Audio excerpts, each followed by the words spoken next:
You know what I realized after this film? There's someone who's a very underrated voice talent for animated features. And I actually enjoy their work. And it's kind of surprising because I don't know that they're doing anything necessarily amazing, but they're just perfectly cast. Every time they've been used, I've really enjoyed how they've been used. And that's Keanu Reeves. From playing Duke Kaboom in Toy Story 4, one of the few bright spots of that film, or playing Batman in DC League of Super Pets, which, my God, please, please give us a version of that Batman. That Batman was so hilariously dark. I loved it. To being in this film as sort of a I want to say like a Morpheus-esque slash Neo. I don't know. He was like a blend of both character to SpongeBob. Anyway, Sage. I'm John Stark from MacTheMovieGuy.com. This is, I mean, favorite blind film critic. This is the SpongeBob movie, Sponge on the Run. And it's actually my first time watching it. It's on Paramount Plus, and I'm doing this all as catch-up work for the Savvy Bikini Bottom, the Sandy Cheek story. And uh, it has audio description, so that's good. Today I'm wearing a purple hat backwards. I've got black sunglasses on, and I have a Marvel Avengers t-shirt on. So, well, I don't know if they're all Avengers. I forget who's on the shirt. It's sort of like a bunch of different Marvel characters. They might all be Avengers. They might not be. I think they are. So, isn't everybody like an Avenger though? Well, honestly, I mean, like Happy's an Avenger, or Avenger adjacent. It doesn't really matter. So this film is the third theatrical SpongeBob movie. This film technically, I think, got some sort of like minimal theatrical release while we were in the middle of pandemic lockdown. It was released around the same time as Tenet, from what I remember, and Tenet had a small theatrical release of theaters that were open, that were doing like, heavy spacing, 300 seat theater with 20 people in it. They'll be fine, like that kind of thing. So yeah, so SpongeBob, Sponge on the Run, is arguably like the least necessary film, and feels like it exists solely to launch Camp Coral. I wonder how planned Camp Coral was when they launched this film and were ready to send it off. Like, did Camp Coral come as oh wow, people really like that part of the movie, let's do that as a TV series? Or were they like, ooh, we really need to sell Camp Coral, so let's make that happen in this? Because it feels like they're on a very different adventure. Like SpongeBob and Patrick are sort of on a different adventure, and then they kind of get roped into this thing. Of course, we're back to uh, our same sort of generic story. I made a joke. I was like, SpongeBob is like the greatest lie ever told to a generation. A character that's created solely to make you feel like that you're supposed to be working in fast food and be incredibly happy about it and love working there for whatever he gets paid. SpongeBob doesn't get paid much, and if you do that bottom line work, that you'll be able to go home and have your own house and a pet and live and survive, and then just sort of repeat that cycle. It also kind of puts fast food front and center as the sort of the center of the town. Like the town is sort of almost seems to uh, work around this fast food joint, which is weird. It's like making a movie where McDonald's is the center of the town. I don't know that ever exists. Even for people who go to McDonald's a lot, I don't think that that's ever the place. Like in any town where it's like, yeah, let's go meet. You have to be a really small town. You have to be like for McDonald's to be like the shit. But Yeah, we've got Plankton wants to get the recipe to the Krabby Patty, and he has some sort of AI technology that's like, no, it's SpongeBob is always the reason why you never get. And he's like, it's Mr. Krabs. I know it is. So I don't know. It's the usual SpongeBob SpongeBob shenanigery. I'm trying to rhyme s's, and I think I created a word there. Um, but it's fine. It doesn't.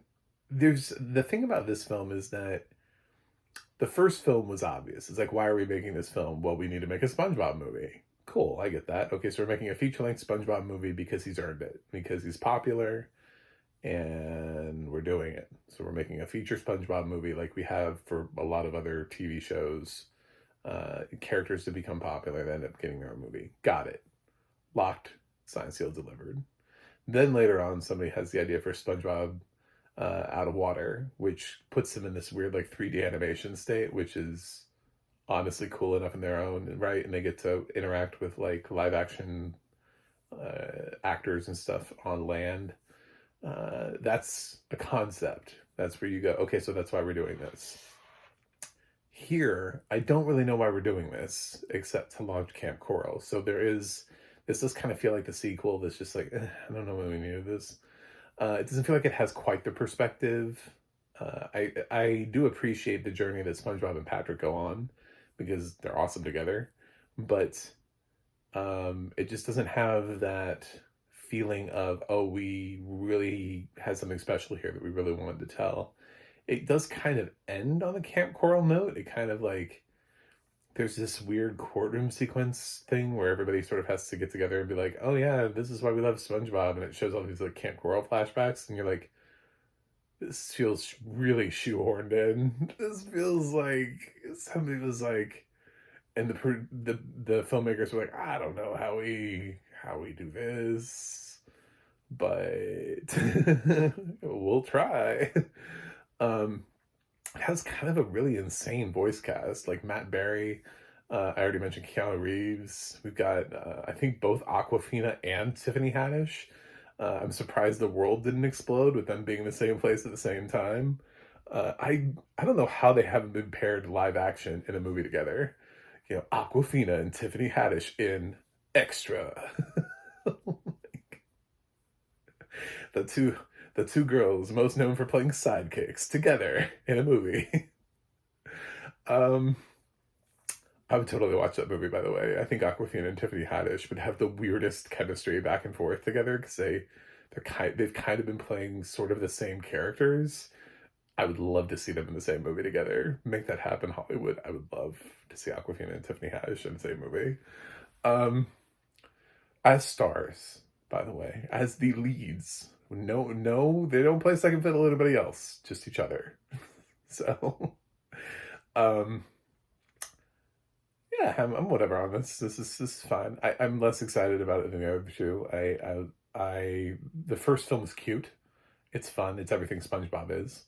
The second film has a hook that pulls you in. That's fun. It's less fun when you're blind. I'm gonna be honest about that. It's just because of the contrast. So it's definitely less fun, but it still is sort of a SpongeBob movie. Antonio Banderas is just cheesy as hell in it. He's just loving it. He's just loving being in that movie. Um, the first one has that David Hasselhoff. I think every film has a weird, great cameo, and Keanu Reeves being in this one is sort of up that alley as a Sage. So anyway, yeah, the audio description here I thought was okay. It was kind of boring for a kids movie. I feel like the first two were really engaging, and then they just kind of like they were like, "Hey, you, we need somebody to narrate this film." I don't know who it was. I didn't make it through the credits. I didn't care about the. I backed out. I had better things to do than watch the credits of this film, but it just goes to show you how enthusiastic I am about the third film in this franchise. So, yeah, I wouldn't have picked him for a kids film. He just is not engaging children. I think there's something to that, and I keep pushing casting. It's not that these people are bad narrators. There's nothing wrong with this guy. Like, I don't want to come down on and be like, this guy should not be narrating. That's like that's a different kind of complaint. Those are people when I say that, it's because it's like you're AI adjacent. So what is your purpose? When you start sounding like TTS audio description, why are you here? Um, no, this guy just needs to be narrating stuff for adults, not for kids. There's nothing here. It's sort of the same. It's not Jedediah Barton, but I have a couple reviews on here of Disney films where it's Jedediah is narrating them. It's like I love Jedediah, top 5 narrator for me. Would never put him on a Disney animated film. I think this is so, the casting is so bizarre. When you like, please, audio description industry, please take note of what it is that you're doing, what your project is, and what your narrator sounds like. I don't give a shit if you work with only 3 narrators. If you don't have the right narrator, find someone. You know, that's going to happen. You need to have a diverse bank of narrators because you're going to have, it's going to be weird for you to put like a white dude who sounds super white on, on, you know, a Spike Lee joint. It's just going to be weird. It's going to be weird for you to put, you know, I don't know. Could you imagine like William Michael Redmond doing Paw Patrol? Like it's just like some of these things are just like really weird to me. And it doesn't mean that those people are bad narrators. It's just bad casting. So it's somebody is offering the wrong role, the wrong narration job to the wrong voice talent. And the voice talent is not really stepping up to the game. It's not like it's not like they're open to being stretched. You know what I'm saying? It's not like they're like, well, wow, I didn't think I was going to be offered a SpongeBob movie. So let me see. Let me see if I can do my reading a child a bedtime story voice. No, that doesn't really happen here. He's just kind of just doing his thing. Whatever he does for other films, it's like, well, I'll just keep giving that same performance. It's what's gotten me work before. It's the wrong reason to do this. This film is for kids, man. So that's my biggest complaint about it is I don't think he's a bad narrator. I just think he needs to be on a more adult-oriented fare. And the first 2 films are narrated by people who clearly are engaged in doing kids' films, or more engaged in doing kids' films. So we should keep up that instead of this. I don't know. This felt very, you know. I don't think kids are going to be like, wow, this audio description. Thanks, mom and dad. Super excited about this. I don't know if this engages kids. So anyway, this film is okay. I feels weird, but I'll be nice, somewhat nice to it. But yeah, there's a huge difference for me in the first 2 and then this one. So I'm gonna give SpongeBob Sponge on the Run a C plus. I think it doesn't quite. I think Keanu Reeves helps a lot, which is weird.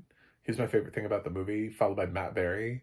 And those are not supposed to be the favorite things about a SpongeBob movie. And then the third thing, my top 3, third thing would be the rapport between SpongeBob and Patrick. They have some good scenes, but it's like the standouts to me were Keanu Reeves and Matt Berry. So what are we doing here? You know. Anyway, that's all. Thanks for watching. Thanks for subscribing, and I'll see you guys on the other side.